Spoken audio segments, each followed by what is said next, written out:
Il y a deux raisons peut-être qui ont déterminé ce choix. La première,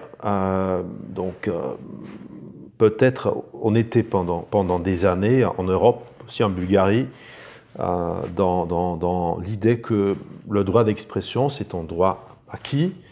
En même temps, on a vu avec la révolution des nouvelles technologies, les changements dans la communication dans nos sociétés, l'utilisation des réseaux sociaux, qu'on est dans une situation paradoxale. D'un côté, on a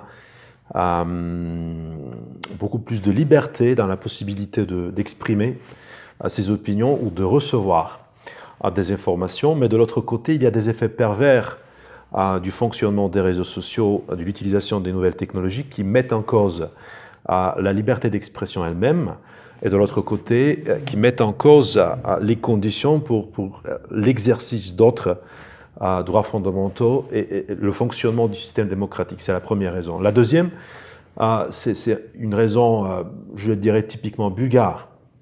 Malheureusement, on constate à la troisième décennie de l'évolution démocratique de la Bulgarie que même si on a un système démocratique déjà développé, on a certains dysfonctionnements du système qui concernent notamment la liberté d'expression et la situation dans le secteur médiatique.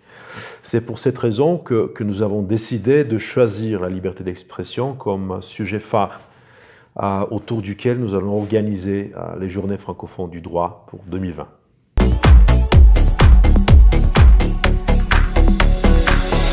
La directive sur la protection des lanceurs d'alerte en Europe, adoptée en 2019, pour répondre directement, elle comporte 3 vertus. Sa première vertu, tout simplement, aujourd'hui sur 27 États, il n'y en a que 10 qui ont une législation en la matière. Avec la directive, ils seront 27. Ça, c'est la première vertu. La deuxième vertu de cette directive, c'est qu'elle autorise le lanceur d'alerte à poser immédiatement l'alerte sur la place publique, sans crainte de représailles, et uniquement dans l'hypothèse où il constate une violation de la loi européenne qui comporte un risque imminent pour les personnes. Troisième vertu, la certification. La directive autorise les États à certifier le lanceur d'alerte, et du moment qu'il est certifié, il est protégé, puisqu'on ne pourra pas remettre en cause sa situation à l'égard de l'entreprise.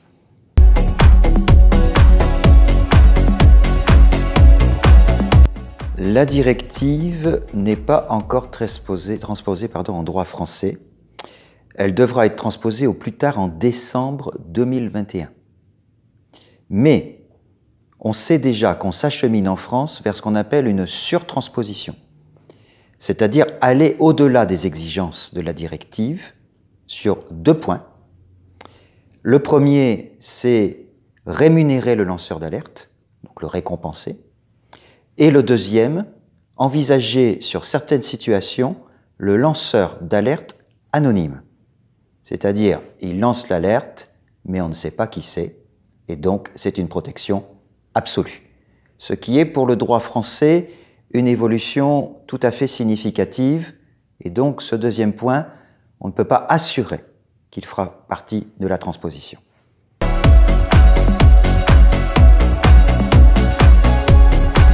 Le lien, il est juridique et historique tout à la fois.